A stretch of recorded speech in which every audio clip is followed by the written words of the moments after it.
This video is aimed at healthcare professionals who carry out automated visual field testing on behalf of clinicians. Although it is up to the clinician to interpret the visual field test, patients are often eager to know the results of their visual field test straight away, and many visual field technicians are interested in their job enough to want to know more. There are a number of questions that both the patient and hospital staff need to answer if you are to take an extended role in visual field testing. Patients want to know why they've been referred in the first place, because they may not have any symptoms. They may be concerned about the presence of brain tumour or the fact they might be going blind.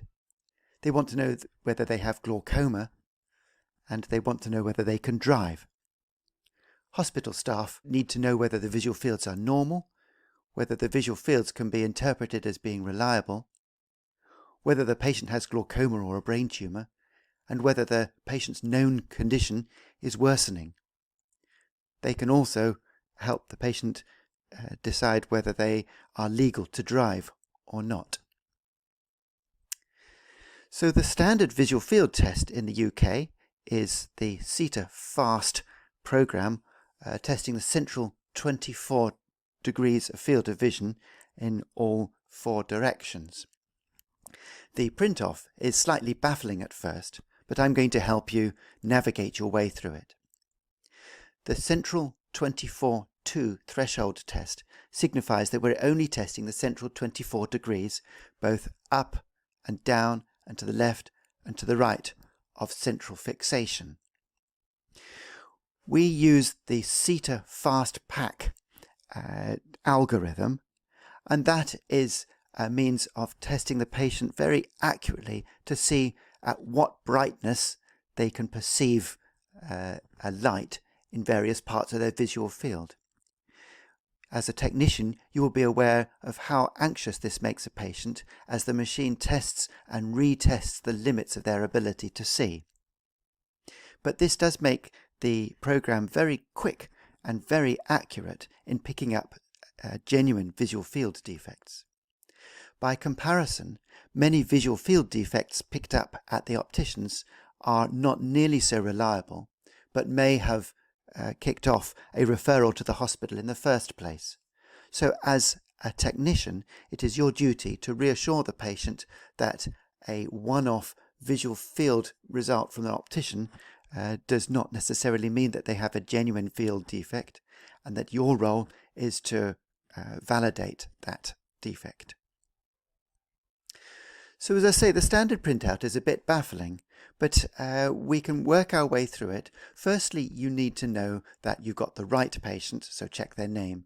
You need to check at least one other identifying feature, such as the case record number and the date of birth. You also need to make sure that you've got the correct eye that's being examined. And then I always start by looking at the grayscale plot. This is a plot of what the patient can and can't see at various parts of their visual field. The central cross here is where the patient is looking straight ahead, and these are markings at 10, 20 and 30 degrees, going top, bottom, right and left. And you can see that most of this plot is grey, quite light grey. That means that the patient can see most of their visual field, or at least are reporting that they can, whereas this blind spot is the normal blind spot of a right eye, and usually is somewhere between 10 and 20 degrees off to the right of central fixation in the right eye, and off to the left in the left eye. But that doesn't tell us whether the patient's visual field is definitely normal or not. For that, we need to look up at the top left here at the reliability indices.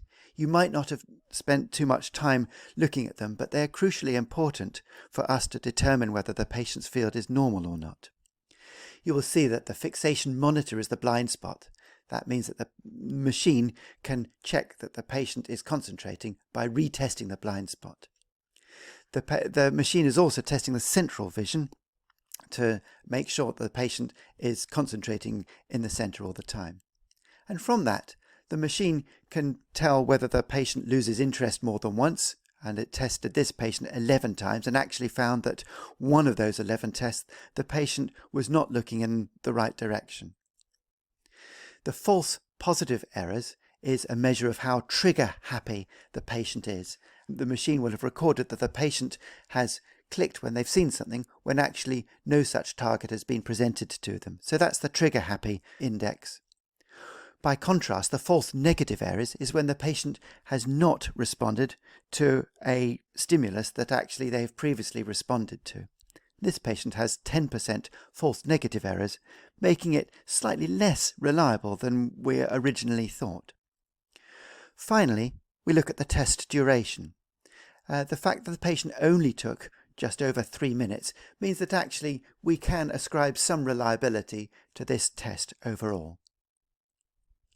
By contrast, this patient, who's got an awful looking visual field and might make you worried that they've got a major defect of their optic nerve or their brain, has actually got reliability indices suggesting that actually they didn't keep very good fixation. Although they weren't very trigger happy, there were 23% false negative errors, which reassures us about this rather bad looking visual field, but doesn't get us out of the woods. Furthermore, the test took over 6 minutes, and that's an indication that the patient was not managing very well with the test, and so we shouldn't worry too much about this very black looking grayscale test. Many technicians are baffled by the number of numbers coming up here. This plot of numbers is just a numerical grid off which the grayscale is plotted. So don't worry too much, but for your interest, 0 means the patient is not seeing it, so there's a 0 at the corresponding physiological blind spot, whereas 32 or 33 is a good number and gives a very pale, faint grayscale plot. There's total deviation and pattern deviation down the bottom here, which help us to refine our analysis of the patient's visual field defects. But from a technician's point of view, what's most important is the machine's interpretation of the visual field test. The machine thought that the GHT, that's a test for glaucoma, was outside normal limits. But what is most helpful for clinicians and technicians alike is this MD, the mean deviation. Anything over about sort of 2 or 3, and particularly if it's getting worse from the last plot, makes you a little bit worried that this is not a completely normal visual field test. So now we've got all the skills to start analysing the patient's visual field in a bit more detail, and maybe even developing enough confidence to advise the patient or the clinician